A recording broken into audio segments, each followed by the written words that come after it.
Palácio de Salomão. Em 2016, foram encontradas ruínas de um palácio que data da época do rei Salomão, no sítio arqueológico de Tel Gesser, em Israel. O local está localizado entre as cidades de Tel Aviv e Jerusalém, e foi identificado como a cidade de Gesser, citada na Bíblia. A descoberta reforçou as narrativas bíblicas, pois o edifício foi construído há mais de 3.000 anos, no século X a.C.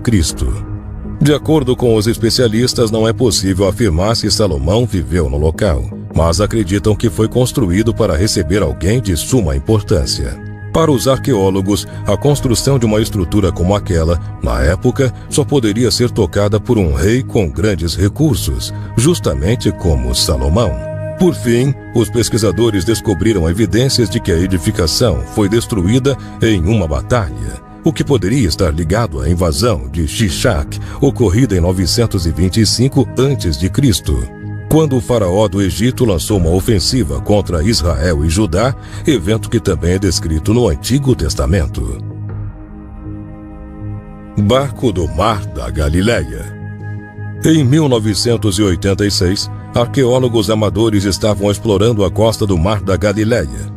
No momento em que o nível da água estava abaixo, eles encontraram os restos de um pequeno barco de madeira enterrado em sedimentos.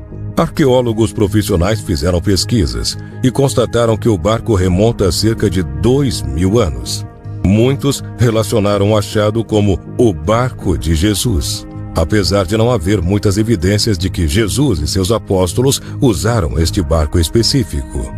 Além disso, recentemente os arqueólogos descobriram uma cidade que remonta a mais de 2.000 anos, localizada no litoral onde esse barco foi encontrado.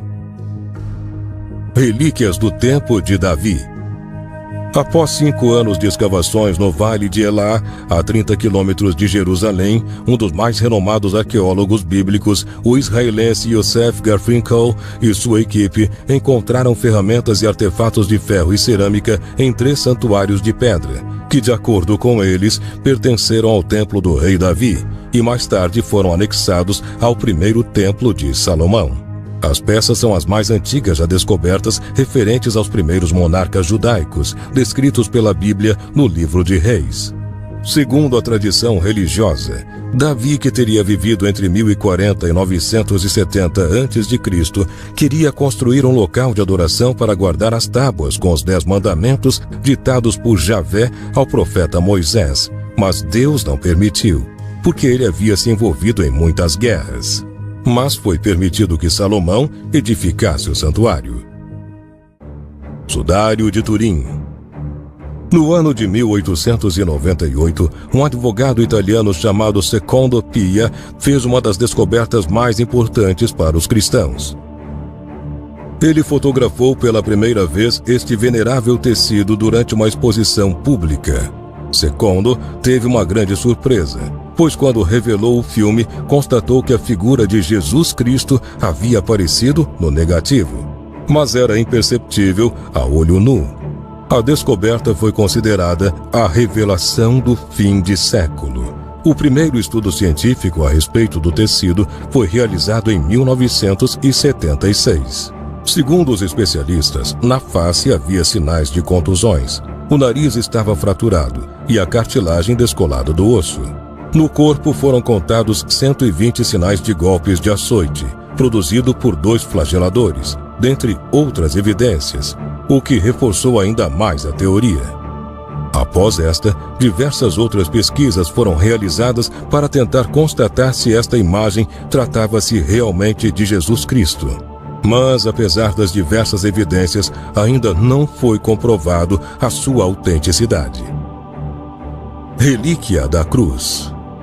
Há mais de 1.200 anos, arqueólogos encontraram esta relíquia que acreditam ser a cruz de Jesus Cristo, e desde então está guardada no mosteiro franciscano de Santo Toríbio, na Cantábria.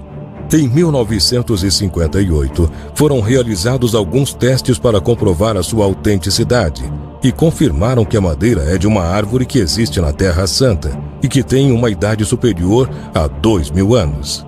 Além disso, o DNA da relíquia coincide com o de outros pedaços menores da cruz conservados em diferentes lugares do mundo. Amuletos de prata.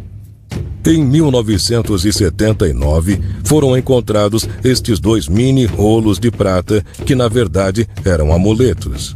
Eles foram descobertos em Ketef Hinnom, um sítio arqueológico que está incorporado a outro sítio arqueológico renomado, o Heritage Center Begin, em Jerusalém. Datados de cerca de 2.600 anos, eles possuem escritas em paleo-hebraico e contêm a mais antiga passagem bíblica que sobrevive até os dias de hoje. Nos amuletos há a frase: "O Senhor é mais forte que o mal". Segundo os investigadores, os amuletos serviam de proteção para quem os usava. Cemitério Filisteu. Um cemitério filisteu, povo considerado um dos maiores inimigos dos antigos israelitas, foi revelado após uma escavação em Ashkelon. Um dos grupos arqueológicos, a expedição Leon Levi, anunciou a descoberta após 3 anos de trabalho no local. Um dos chefes da escavação acredita que essa pode ser a grande descoberta final, que ajudaria a esclarecer as origens e costumes dos filisteus. O cemitério tem cerca de 3.000 anos.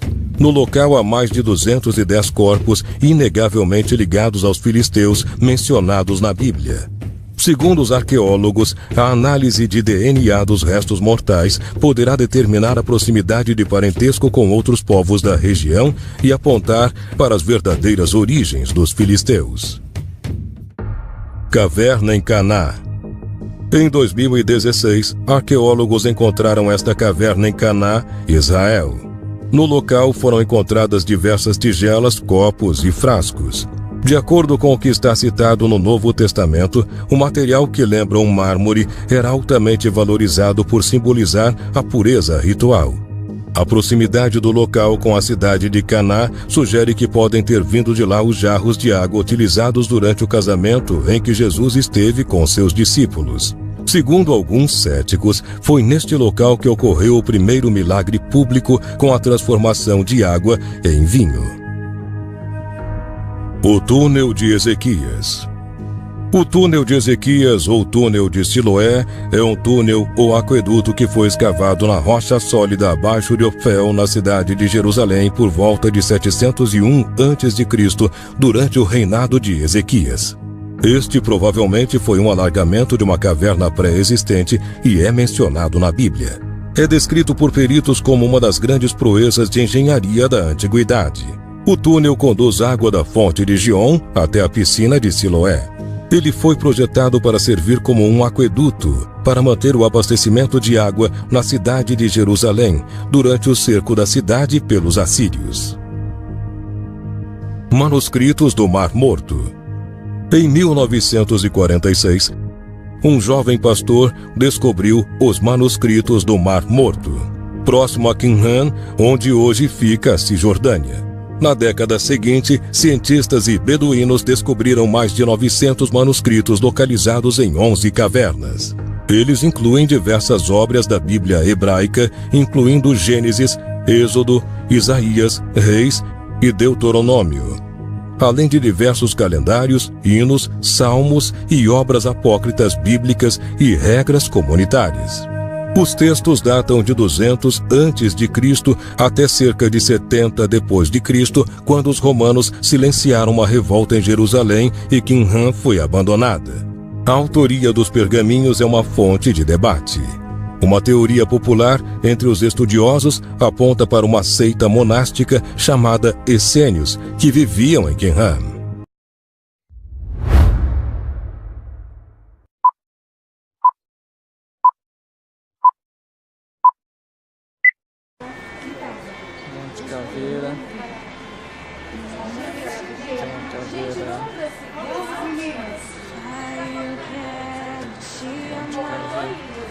Pode ir. Lá em cima, naquele local lá, é onde foi crucificado Jesus. Eles faziam a crucificação. Como está escrito no livro de Levíticos, na parte norte da cidade, fora da cidade. Lá a gente pode ver os muros da cidade e aqui o Monte Caveira. E lá em cima, onde foi a crucificação de Cristo. Estamos aqui no jardim. agora a gente vai seguir em direção ao sepulcro. A Bíblia fala que o local onde José de Arimateia enterrou Jesus era próximo do local da crucificação, que era sábado. Então a caveira seria aqui um olho, aqui o outro e aqui a boca. Então quanto mais longe, mais definição tem. Eles fazem, né? Então,